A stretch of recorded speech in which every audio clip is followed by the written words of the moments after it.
The morning sun cast long shadows across the military base as Sarah Mitchell approached the main gate.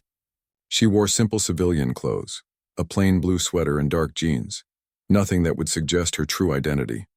Her black sedan looked ordinary, like any other car that might visit the base for routine business. The only thing that marked her as different was the small leather folder she carried, containing identification that very few people on the base would recognize.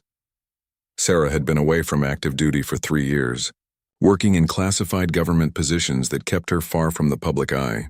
Most soldiers on the base had never seen her face, never heard her name mentioned in briefings. She preferred it that way. Anonymity was a luxury in her line of work, and she had grown comfortable with being invisible. The gate guard, a young corporal named Jenkins, barely looked up from his morning coffee when Sarah's car pulled up to the checkpoint. He had been on duty since 6 in the morning, and the routine of checking identification had become mechanical. Soldiers, contractors, delivery drivers, they all blended together in his mind. Jenkins was 22 years old, fresh out of training and eager to prove himself. He took his job seriously, perhaps too seriously for someone who had never seen real action. Sarah rolled down her window and handed over her identification folder. The morning air was crisp, carrying the scent of fresh pine from the surrounding forest. She could hear the distant sound of soldiers conducting their morning drills, the rhythmic cadence of marching feet echoing across the compound. It brought back memories of her own early days in the military. When everything seemed so clear and simple, Jenkins took the folder and opened it, expecting to see a standard visitor's pass or contractor identification. Instead, he found himself looking at credentials that were unlike anything he had encountered in his brief career. The documents were printed on heavy, watermarked paper with security features he didn't recognize. The photograph showed Sarah's face, but the text beneath it contained codes and clearance levels that made no sense to him. The young guard frowned, turning the identification over in his hands. He had been trained to be suspicious of anything unusual, and these documents were definitely unusual. The agency listed wasn't one he recognized, and the authorization code seemed too complex to be legitimate. In his inexperience, Jenkins made a fatal assumption that anything he didn't understand must be fake. Sarah watched patiently as the corporal examined her credentials. She had been through this process countless times at various military installations around the world. Usually, guards would make a quick phone call to verify her clearance, and she would be waved through within minutes. She didn't expect any problems here, especially since her visit had been arranged weeks in advance through proper channels. Jenkins looked up at Sarah with suspicion in his eyes. "Ma'am, I'm going to need you to step out of the vehicle," he said, his voice trying to project authority. "These documents don't look legitimate to me. I'm not familiar with this agency, and I can't verify your clearance level." Sarah raised an eyebrow but remained calm. She had dealt with overzealous security personnel before, and she knew that getting angry would only make the situation worse. "Corporal, if you could just call the verification number listed on the second page, this can be resolved quickly," she said in a measured tone. But Jenkins was already committed to his course of action. He had made his decision based on his limited experience, and backing down now would make him look foolish. "Ma'am, I'm going to have to ask you to park your vehicle over there and wait while I contact my supervisor," he said, pointing to a small parking area near the guard shack.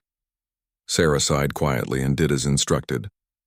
She parked her car and waited, watching as Jenkins spoke animatedly into his radio.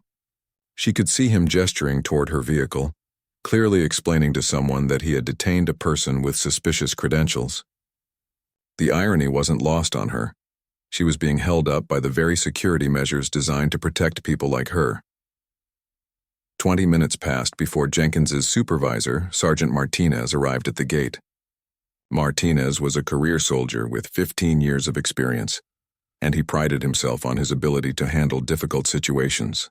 He had dealt with everything from drunken soldiers trying to sneak back onto base to protesters attempting to gain unauthorized access. Jenkins quickly briefed his supervisor on the situation, handing over Sarah's credentials with a self-satisfied expression. He was proud of his vigilance, certain that he had caught someone attempting to infiltrate the base with forged documents. Martinez examined the identification folder, his expression growing increasingly puzzled as he read through the various documents and clearance codes. Unlike the young corporal, Martinez had enough experience to recognize that these credentials were far beyond anything he had ever encountered. The security features alone suggested that they were genuine, and the agency codes, while unfamiliar to him, had the look of legitimate government authorization. He was beginning to suspect that Jenkins had made a serious mistake. Sarah remained in her car, occasionally checking her watch. She had a scheduled meeting in 30 minutes with the base commander, and she was beginning to worry that this security mix-up might make her late. She considered revealing more about the nature of her visit, but her training had taught her to maintain operational security whenever possible. The fewer people who knew about her true purpose on the base, the better. Martinez walked over to Sarah's car, his demeanor more professional than his subordinates had been. "Ma'am, I apologize for the delay. I'm going to need to make some phone calls to verify your credentials. This shouldn't take much longer." Sarah nodded politely. "I understand, Sergeant. Please take whatever time you need." She didn't mention that she was expected elsewhere on the base, hoping that the situation would resolve itself before it became necessary to escalate matters further. As Martinez walked back toward the guard shack to make his calls, neither he nor Jenkins realized that they had just detained one of the most important visitors the base had seen in years. Sarah's credentials weren't just legitimate. They represented a level of authority that few people in the military would ever encounter. The phone calls that Martinez was about to make would set in motion a chain of events that would leave both guards questioning everything they thought they knew about security protocols. Sergeant Martinez stood in the guard shack, staring at the phone number printed on Sarah's identification documents. The number had more digits than any military extension he had ever seen, and there was no area code listed. It appeared to be some kind of direct government line, but he had no idea which department or agency it would connect him to. Jenkins hovered nearby, still convinced that he had made the right decision in detaining the woman. "Sergeant, those documents are obviously fake," he said with confidence. "I've never seen anything like them in my training. The agency name doesn't even sound real." Martinez wasn't so sure. In his 15 years of military service, he had learned to trust his instincts, and something about this situation felt wrong. The woman in the car didn't behave like someone who had been caught with forged credentials. She was calm, patient, and seemed genuinely unconcerned about the delay. In his experience, people with fake identification usually became nervous or aggressive when questioned. The sergeant decided to call the number listed on the documents. He dialed carefully, checking each digit twice to make sure he had it right. The phone rang once, twice, and then was answered by a crisp, professional voice. "Authentication Division, this is Lieutenant Colonel Barnes speaking." Martinez was taken aback. He had expected to reach some kind of general information line, not a high-ranking officer. "Sir, this is Sergeant Martinez at Fort Henderson. I'm calling to verify some credentials that were presented at our main gate." "Proceed with the verification request." "Sergeant." Martinez read off the identification numbers and codes from Sarah's documents, stumbling slightly over the unfamiliar alphanumeric sequences. There was a brief pause on the other end of the line, followed by the sound of rapid typing. "Sergeant Martinez, can you confirm the physical description of the individual whose credentials you're verifying?" Lieutenant Colonel Barnes asked, his tone suddenly sharp and focused. Martinez looked out the window at Sarah's car. Female, approximately 35 years old, brown hair, blue eyes, wearing civilian clothes. She's driving a black sedan with government plates. Another pause, longer this time. Martinez could hear muffled voices in the background, as if the lieutenant colonel was speaking to someone else with his hand over the phone. When Barnes came back on the line, his voice carried a note of urgency that made Martinez's stomach drop. "Sergeant, I need you to listen very carefully. The person you have detained is operating under the highest possible security clearance. Her visit to your base is classified at levels that I cannot discuss over this line. You are to facilitate her immediate access to the base and provide any assistance she requires." Martinez felt his face go pale. "Sir, we didn't know. The corporal at the gate wasn't familiar with the credentials and, Sergeant, this conversation is being recorded for security purposes. I want you to understand that any delay in granting access could be considered a breach of national security protocols. The individual in question reports directly to the Joint Chiefs of Staff and is conducting official business at your installation." The phone line went quiet, except for the hum of static. Martinez realized that his hands were shaking slightly. In all his years of service, he had never been involved in anything this serious. The idea that he might have inadvertently interfered with a classified operation made him feel sick. "What are my orders, sir?" Martinez asked quietly. "Grant immediate access. Ensure that no record of this delay appears in any official logs. The individual's presence on your base is not to be discussed with anyone who doesn't have a need to know. Do you understand, Sergeant?" "Yes, sir." Crystal clear. The line went dead, leaving Martinez staring at the phone in his hand. He turned to look at Jenkins, who was still standing nearby with a puzzled expression on his face. The young corporal had no idea that their simple security check had just escalated to the highest levels of military command. Meanwhile, Lieutenant Colonel Barnes was already making another phone call, this one to a secure line that connected directly to the Pentagon. The delay at Fort Henderson had triggered automatic protocols that required immediate notification to senior command staff. Within minutes of Martinez's verification call, 3 different generals had been alerted to the situation. Back at the gate, Martinez walked slowly toward Sarah's car, his mind racing with the implications of what he had just learned. He had been in the military long enough to recognize when he was dealing with something far above his pay grade, and this was definitely one of those situations. The woman sitting calmly in her car wasn't just another government contractor or visiting official. She was someone important enough to have direct lines to the Pentagon. Sarah saw the sergeant approaching and rolled down her window. She could tell from his body language that the phone call had gone differently than he had expected. His confident demeanor had been replaced by something that looked very much like worry. "Ma'am, I apologize for the delay," Martinez said, his voice carefully controlled. "Your credentials have been verified and you're cleared for immediate access to the base. Is there anything else you need assistance with?"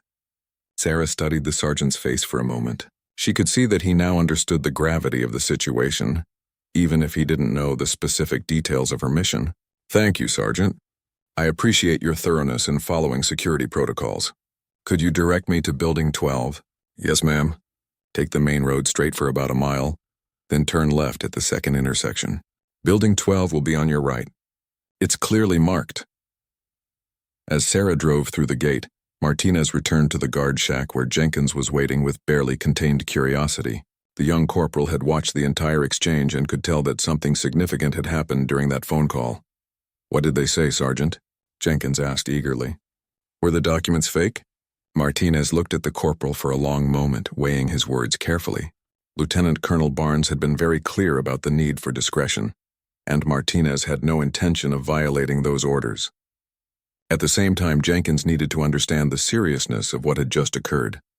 "The documents were legitimate," Martinez said finally. "Very legitimate. In fact, Corporal, I want you to remember this morning as an important lesson. Sometimes the most important people are the ones who look the most ordinary. That woman we just processed has security clearance levels that you and I will probably never see again in our entire careers." Jenkins stared at his supervisor in confusion. "But she looked so normal. How was I supposed to know?" "That's exactly the point," Martinez replied. "People at that level of government don't advertise who they are. They don't wear special uniforms or drive fancy cars with flags on them. They blend in, and they expect the security protocols to work smoothly when they present their credentials." The sergeant paused, watching Sarah's car disappear around a bend in the road. "From now on, when you encounter credentials that you don't recognize, your first step is to call for verification, not to assume they're fake. We could have caused a serious incident today." Jenkins nodded slowly, beginning to understand the magnitude of his mistake.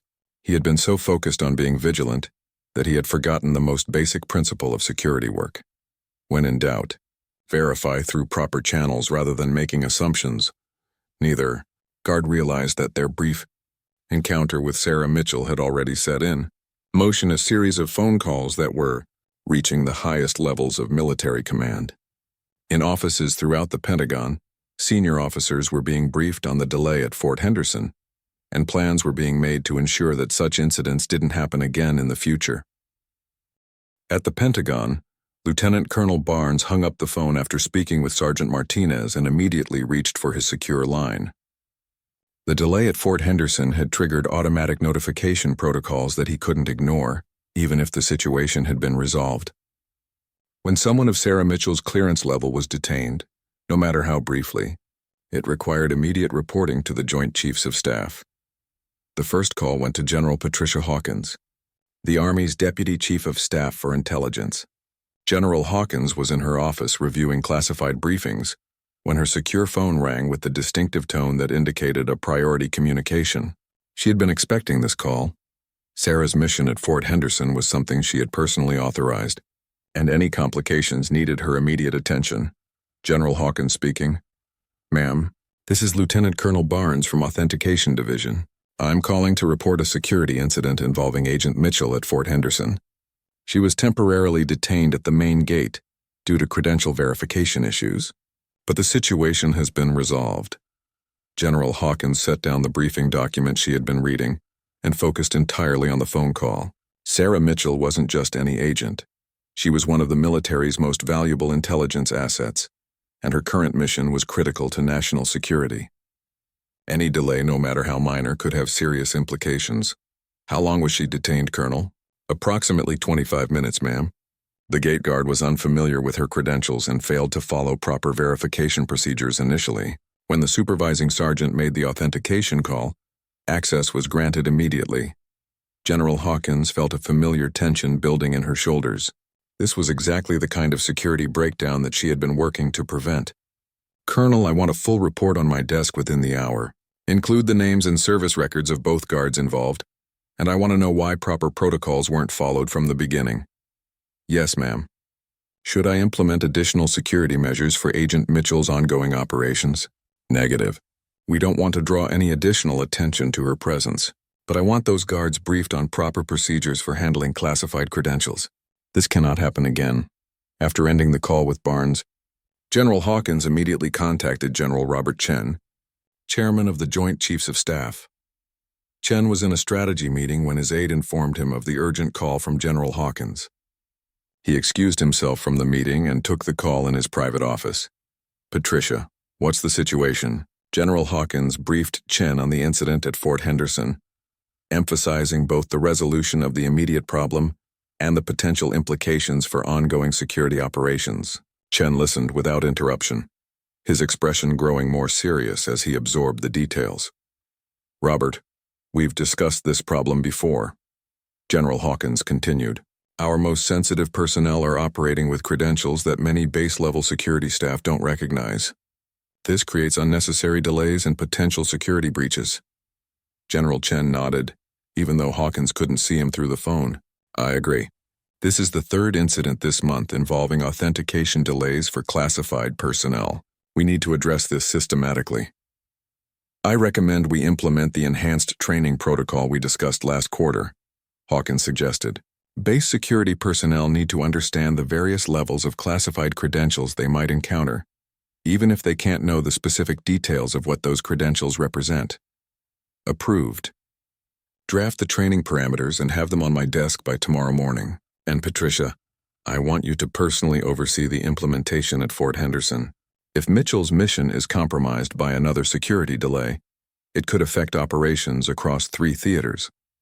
The third general to be notified was General Marcus Webb, commanding officer of Fort Henderson. Webb was conducting an inspection of the base's training facilities when his communications officer found him with an urgent message. The general stepped away from the inspection to take the call in private. General Webb, this is General Chen. We need to discuss a security incident that occurred at your main gate this morning. Webb felt his stomach tighten. As the commanding officer of Fort Henderson, any security incident was ultimately his responsibility, and a call from the chairman of the Joint Chiefs was never good news. Sir, I wasn't aware of any incidents. What happened? Chen briefed Webb on Sarah Mitchell's detention, explaining the circumstances without revealing the classified details of her mission. Webb listened with growing alarm as he realized that his gate guards had detained someone whose security clearance was higher than his own. Sir, I take full responsibility for this incident, Webb said immediately. I should have been notified the moment there was any question about classified credentials. Marcus, I'm not calling to assign blame. I'm calling because we need to ensure this doesn't happen again.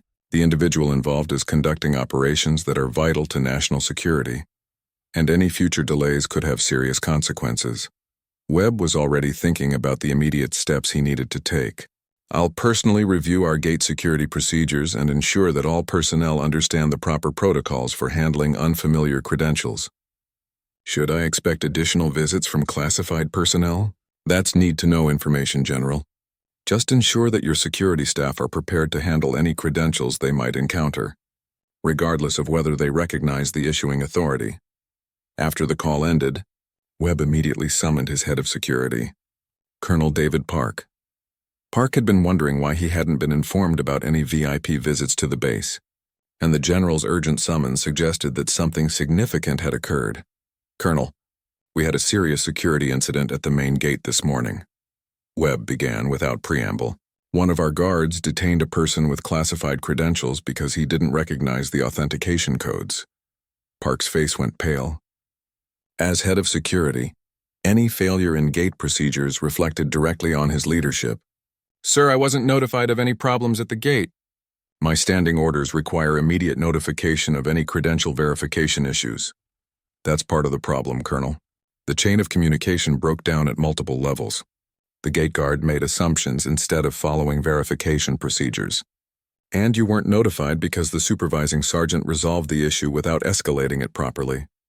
Webb walked to his window and looked out at the base, thinking about the implications of what had happened.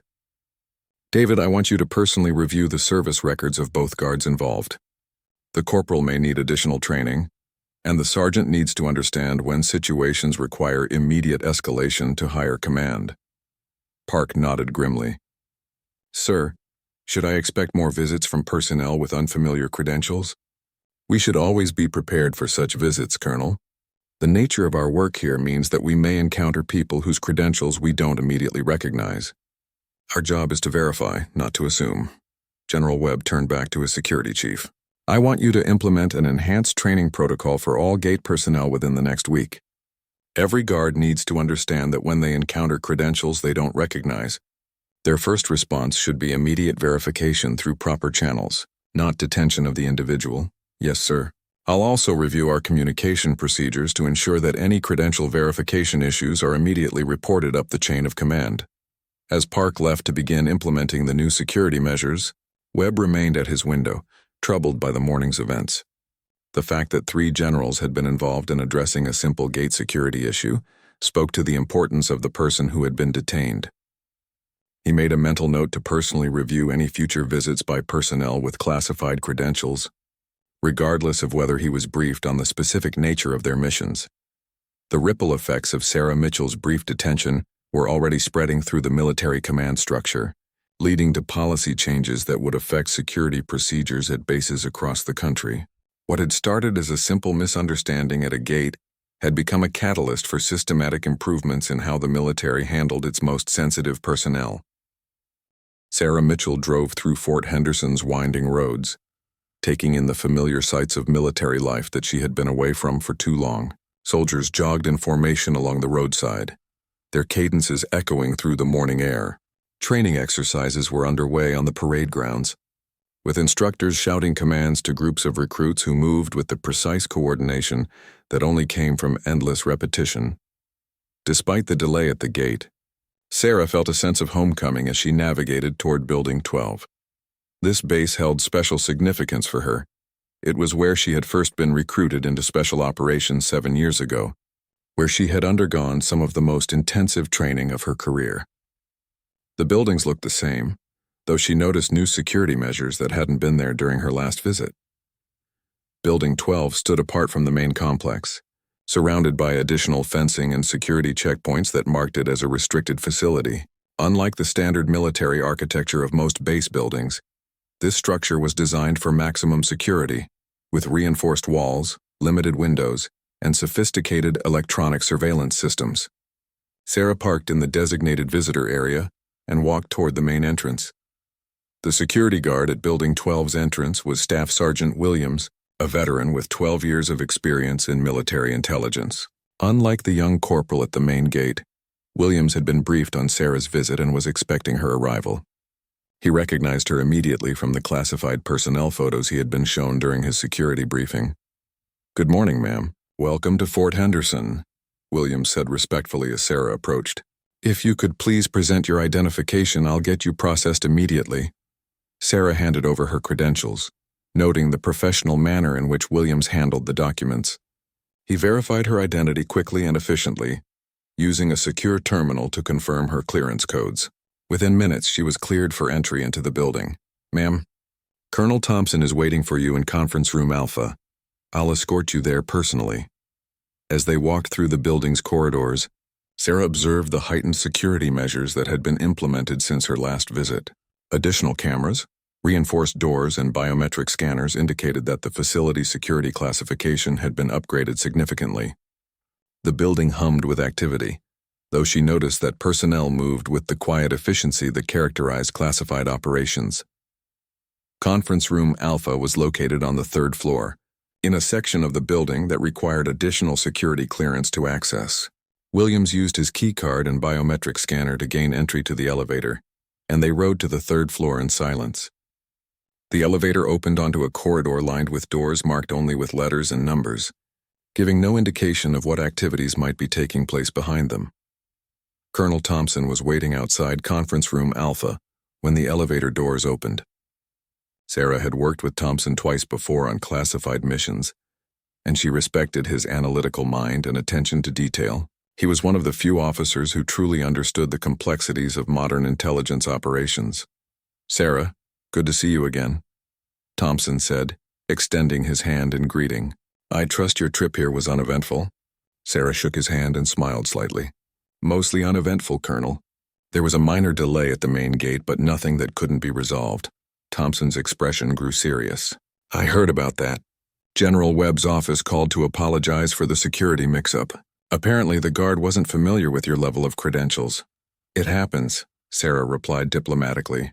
"The important thing is that proper protocols were followed once the situation was escalated." Thompson led her into Conference Room Alpha, a sophisticated facility equipped with secure communication systems, multiple display screens, and advanced encryption technology. The room was designed to handle the most sensitive military briefings, with soundproofing and electronic countermeasures that prevented any unauthorized surveillance. Waiting in the conference room were 3 other individuals whose presence immediately told Sarah that this mission was even more significant than she had initially understood. Captain Maria Santos from Naval Intelligence sat at one end of the table, her laptop open and displaying what appeared to be satellite imagery. Major James Park from Air Force Special Operations occupied another chair, studying printed documents marked with multiple classification stamps. The third person in the room was someone Sarah hadn't expected to see: Dr. Elizabeth Hayes, a civilian analyst from the Defense Intelligence Agency who specialized in counterterrorism operations. Hayes was one of the most respected intelligence analysts in the government, and her presence suggested that this mission had implications far beyond normal military operations. "Sarah, I believe you know everyone here except Dr. Hayes," Colonel Thompson said as they took their seats around the conference table. "Elizabeth, this is Agent Mitchell, who will be leading the field operations we've been discussing." Dr. Hayes looked up from her notes and studied Sarah with the analytical gaze that had made her famous in intelligence circles. "Agent Mitchell, I've read your file. Your work in Eastern Europe last year was particularly impressive." Sarah nodded politely. "Thank you, Dr. Hayes. I understand you've been leading the analytical component of this operation." "That's correct. We've been tracking a developing situation for the past 6 months, and recent intelligence suggests that immediate action may be necessary. The briefing materials will give you the full picture, but I can tell you that this operation has the potential to impact national security at the highest levels." Colonel Thompson activated the room's secure communication systems and brought up a series of classified displays on the wall-mounted screens. "Sarah, what you're about to see represents months of intelligence gathering from multiple agencies. The situation we're dealing with is complex, and the window for effective action is closing rapidly." The first screen displayed a map of the Middle East, with several locations marked in red. Sarah recognized some of the geographic indicators, but others were unfamiliar to her. Captain Santos began the briefing, explaining the naval intelligence components of the operation.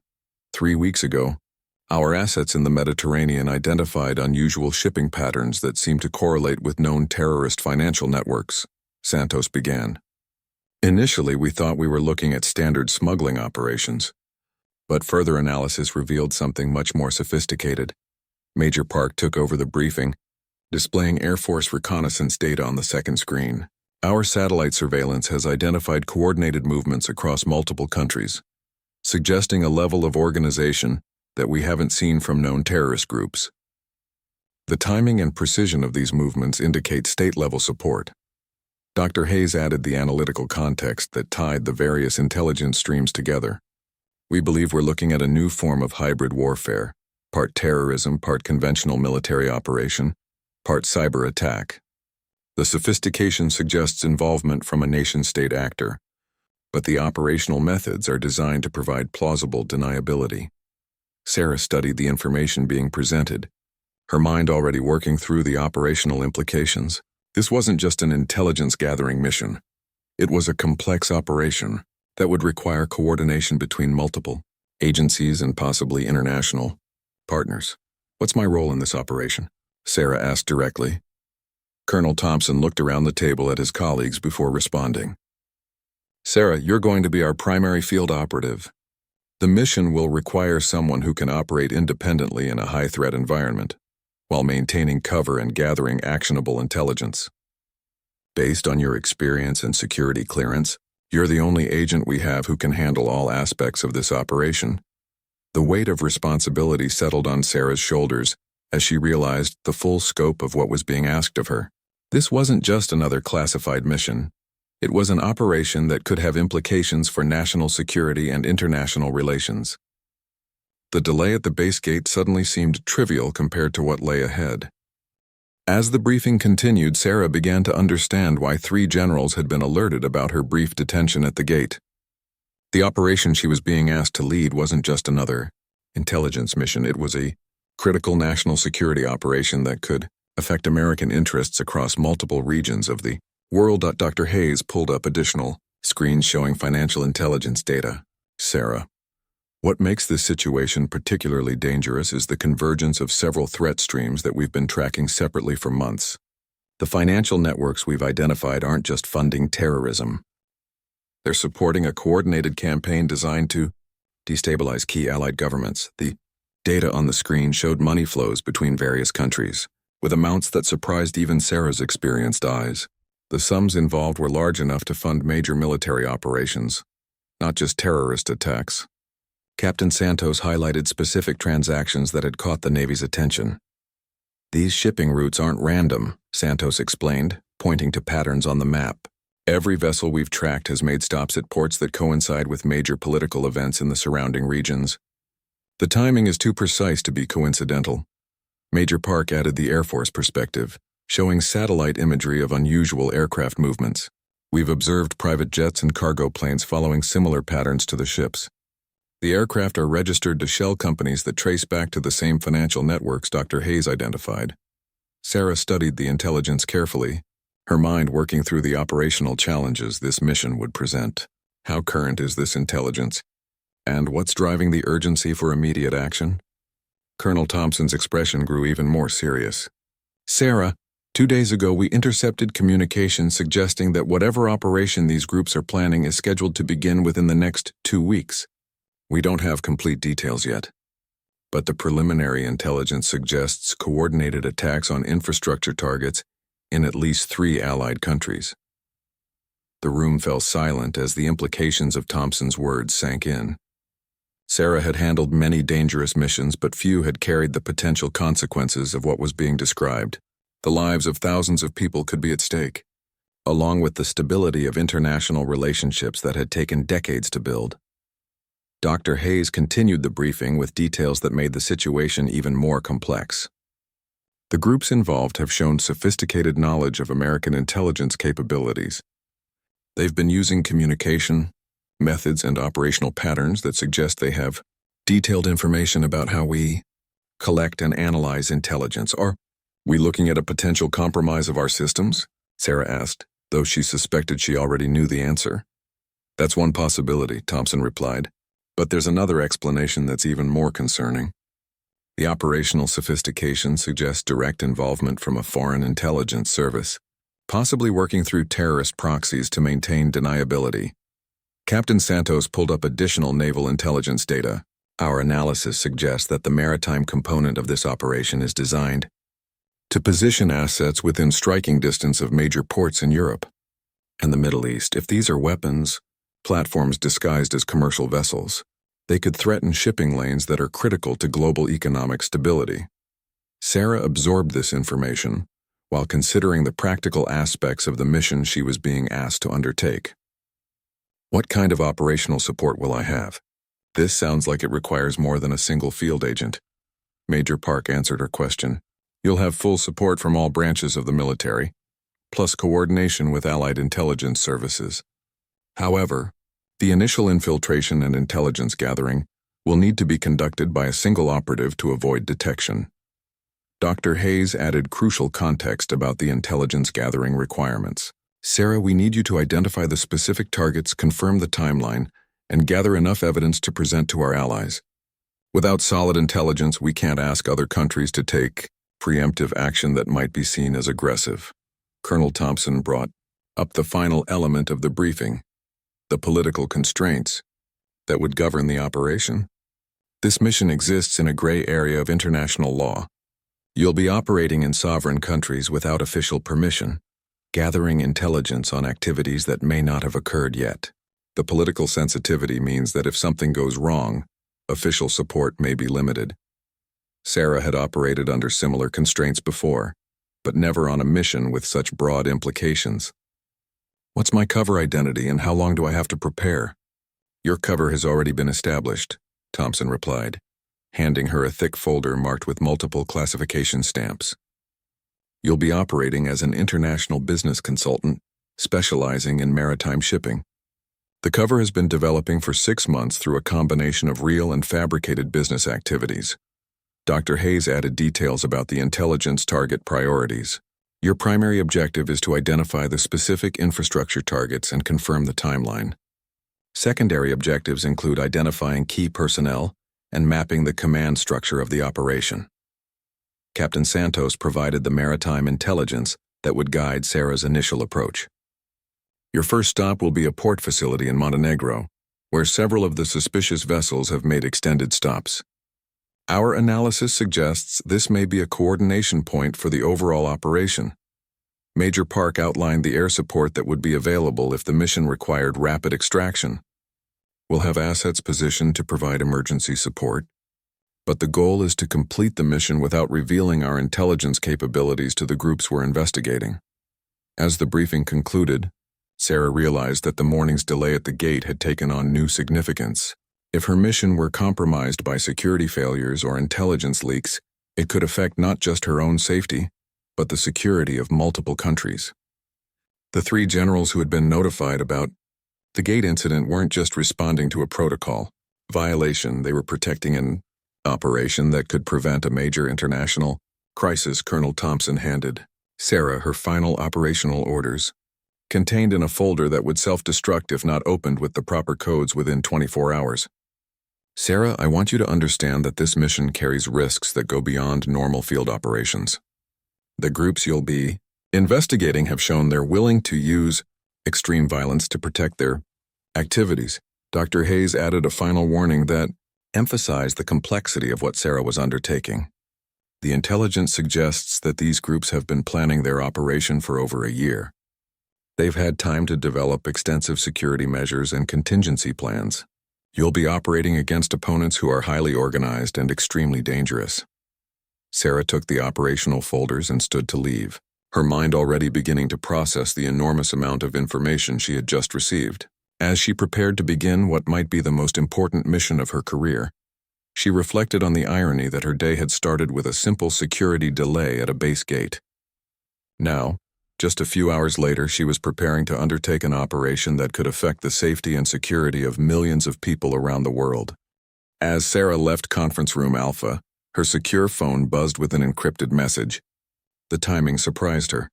She had just finished receiving her operational briefing, and communication protocols typically required a cooling-off period before any external contact. She checked the message using her authentication codes and discovered it was from General Hawkins herself. Agent Mitchell, please report to my secure office in Building 15 before departing the base. Priority Alpha authorization. General Hawkins. Sarah had worked with General Hawkins before, but direct communication from a 3-star general was unusual even for classified operations.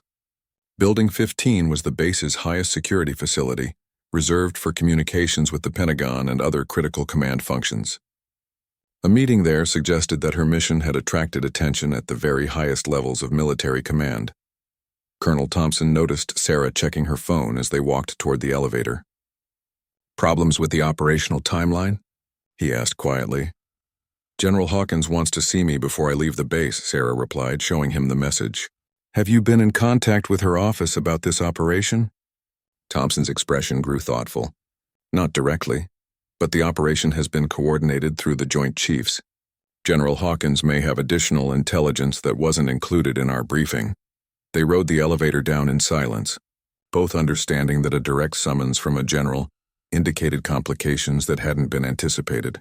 When they reached the ground floor, Thompson walked with Sarah toward the building's exit. "Sarah, whatever General Hawkins needs to discuss with you, remember that the operational timeline we've established is based on the best intelligence available. If there are changes to the mission parameters, make sure you understand exactly what's driving those changes." Sarah nodded and made her way toward Building 15, which was located in the most secure section of the base. The facility required additional security clearances that even most base personnel didn't possess. As she approached the building, she noticed increased security measures, additional guards, vehicle barriers, and electronic surveillance equipment that indicated heightened alert status. The guard at Building 15's entrance was expecting her arrival and processed her credentials immediately. "Ma'am, General Hawkins is waiting for you in Secure Conference Room 1. I'll escort you there directly." They passed through multiple security checkpoints, each requiring different authentication methods. Sarah recognized the procedures from her previous visits to similar facilities around the world. The level of security was consistent with handling the most sensitive military communications and strategic planning activities. Secure Conference Room 1 was located in the building's center, surrounded by additional soundproofing and electronic countermeasures.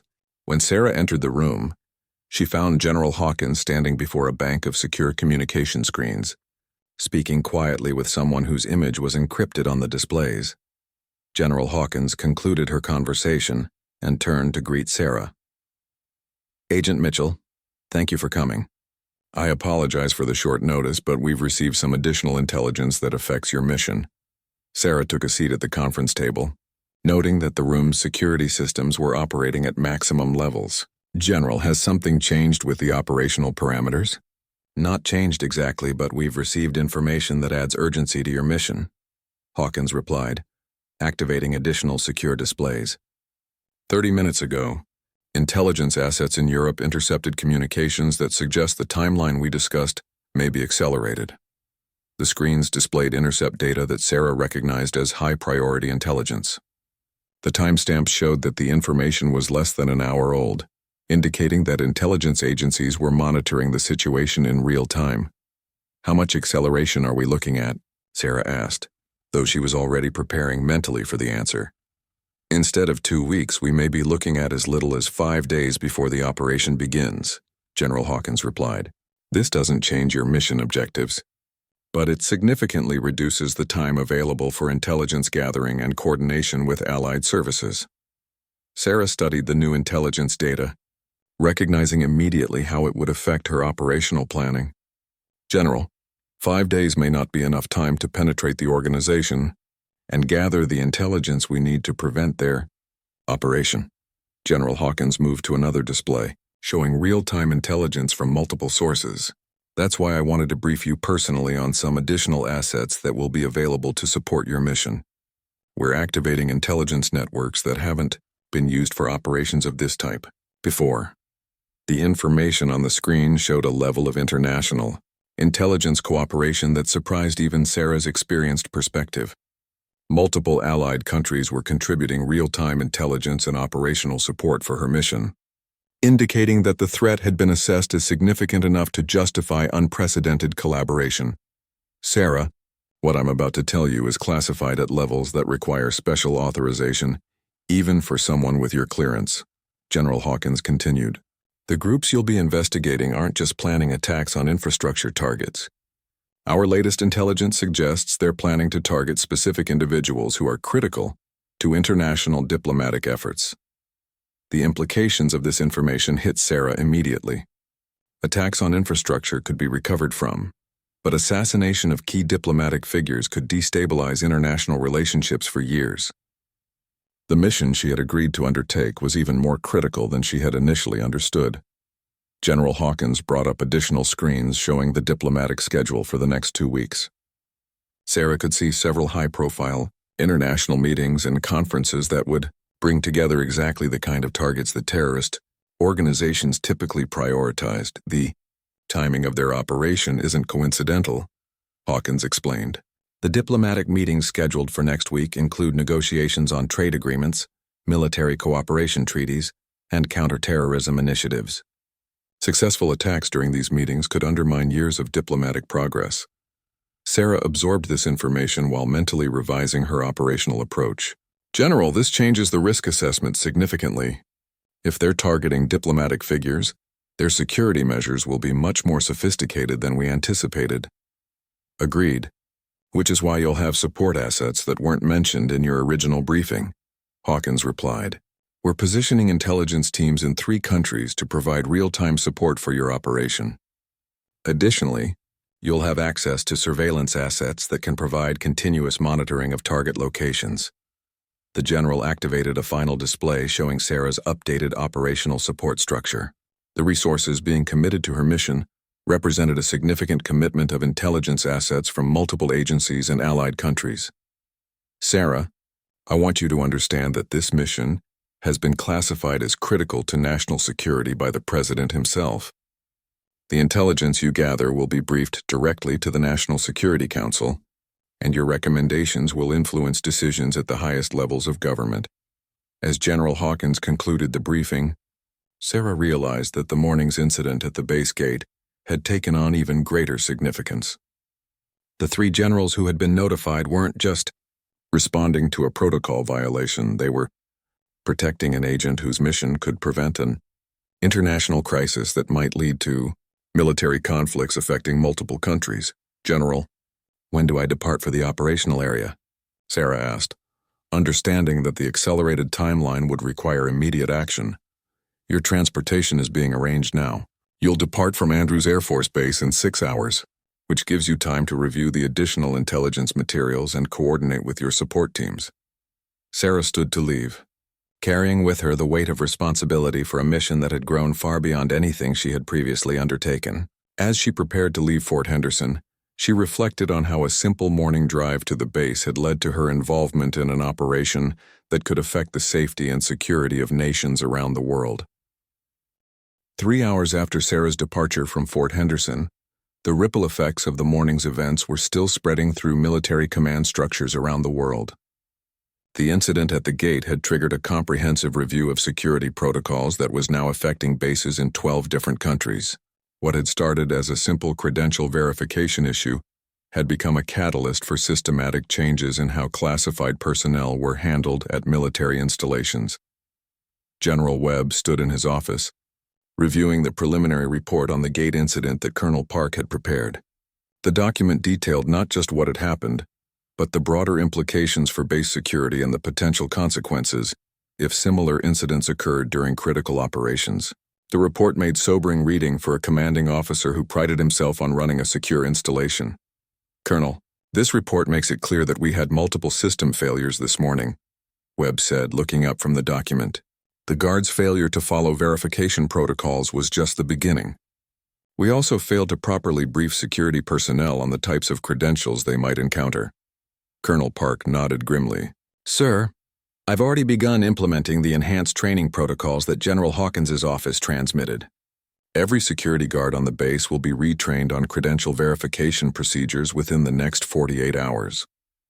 General Webb walked to his window and looked out at the base, thinking about how close they had come to a serious security breach. David, what troubles me most is that we could have had a similar incident with hostile agents attempting to infiltrate the base. If our guards are detaining legitimate personnel because they don't recognize proper credentials, how can we be sure they would detect actual threats? The question highlighted a fundamental problem that extended far beyond Fort Henderson. Military bases around the world were dealing with increasingly sophisticated threats from adversaries who understood how to exploit weaknesses in security procedures. The morning's incident had revealed vulnerabilities that could be exploited by anyone with detailed knowledge of how base security operated. Meanwhile, at the Pentagon, General Hawkins was conducting a secure video conference with base commanders from installations around the world. The purpose of the conference was to ensure that the lessons learned from Fort Henderson were applied immediately to prevent similar incidents elsewhere. "Gentlemen and ladies," General Hawkins began, addressing the assembled commanders on the secure network, "this morning's incident at Fort Henderson has highlighted systemic vulnerabilities in how we handle classified personnel at our installations worldwide. I want each of you to understand that this isn't just about protocol compliance, it's about operational security for our most sensitive missions." General Morrison from Ramstein Air Base in Germany was the first to respond. "General Hawkins, we've already begun reviewing our credential verification procedures. The types of credentials involved in this incident aren't ones our security personnel encounter regularly. Should we be providing additional training on classified identification formats?" "That's exactly what we need to do," Hawkins replied. "But we need to balance security awareness with operational security. Guards need to understand that they may encounter credentials they don't recognize without being given specific information about what those credentials represent." General Kim from Osan Air Base in South Korea raised another important point. "Ma'am, the incident report suggests that the delay could have compromised an ongoing operation. How do we balance thoroughness in security checks with the need to facilitate legitimate access for classified personnel?" General Hawkins had been expecting this question, as it highlighted the core tension in military security operations. "The key is immediate escalation when guards encounter anything unfamiliar. Rather than making assumptions about whether credentials are legitimate, the protocol should be to immediately contact verification authorities while treating the individual with appropriate respect." Back at Fort Henderson, Sergeant Martinez was conducting his own review of the morning's events with Corporal Jenkins. The young guard had spent the afternoon thinking about the implications of his actions, and he was beginning to understand how his lack of experience had led to a significant mistake. "Sergeant, I keep thinking about what you said about important people looking ordinary," Jenkins said as they walked through the base. "How am I supposed to know when someone is that important if they don't look any different from regular visitors?" Martinez paused their walk near the main gate where the incident had occurred. "Jenkins, that's exactly the point. People with the highest security clearances often look the most normal, because that's how they stay safe. They don't advertise who they are or what they do." The sergeant pointed toward the gate where they had detained Sarah that morning. "The woman we stopped today could probably tell us things about national security that would keep us awake at night. But she was driving a regular car, wearing regular clothes, and carrying identification that we didn't immediately recognize. That's not a coincidence, it's intentional." Jenkins nodded slowly, beginning to grasp the bigger picture. "So when I see credentials that I don't understand, I should assume they might be legitimate rather than assuming they're fake." "Exactly. And more importantly, you should immediately follow verification procedures rather than making any assumptions at all. The phone number on those credentials connected directly to people who could authorize access at levels we'll probably never see again in our careers." As the day progressed, the incident continued to generate policy changes at installations around the world. Training programs were being revised, communication protocols were being updated, and security procedures were being enhanced to prevent similar problems in the future. At Andrews Air Force Base, Sarah was boarding the aircraft that would take her to begin her critical mission. As she settled into her seat for the long flight ahead, she reflected on how the morning's events had perfectly illustrated the complexity of modern intelligence operations. A simple security check at a base gate had ultimately involved 3 generals, multiple intelligence agencies, and coordination between allied countries. The irony wasn't lost on her that the very security measures designed to protect people like her had temporarily prevented her from beginning a mission that could affect international security. But she also understood that the incident had led to improvements in security protocols that would benefit future operations. As her aircraft departed Andrews Air Force Base, Sarah knew that the success of her mission would depend not just on her own skills and training, but on the complex network of support systems that had been revealed by the morning's events. The three generals who had responded to her brief detention weren't just following protocol. They were protecting the operational capabilities that kept the nation secure. The gate guard incident at Fort Henderson had ended, but its consequences would continue to resonate through military security procedures for years to come. What had started as a simple misunderstanding between a young guard and a woman with unusual credentials had become a turning point in how the military protected its most valuable intelligence assets. In the end, Corporal Jenkins' overzealous security check had inadvertently strengthened the very system he had tried to protect. His mistake had revealed vulnerabilities that were now being addressed systematically, making military installations around the world more secure and better prepared to handle the complex realities of modern intelligence operations. The woman he had detained that morning was now beginning a mission that could prevent an international crisis, supported by the enhanced security procedures that his mistake had helped to create. Sometimes even mistakes could serve the greater good, as long as people were willing to learn from them and make the necessary changes to prevent similar problems in the future.